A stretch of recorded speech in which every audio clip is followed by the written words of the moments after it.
Only not. When the F-14 wants to fly, the wings extend out, so it gives more surface area. When it wants to go fast, they retract.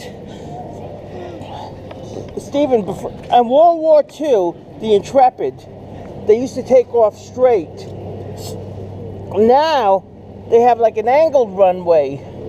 So when the plane would land, if he missed the cable or to stop the plane, he wouldn't crash into the planes because he used to come in for a landing.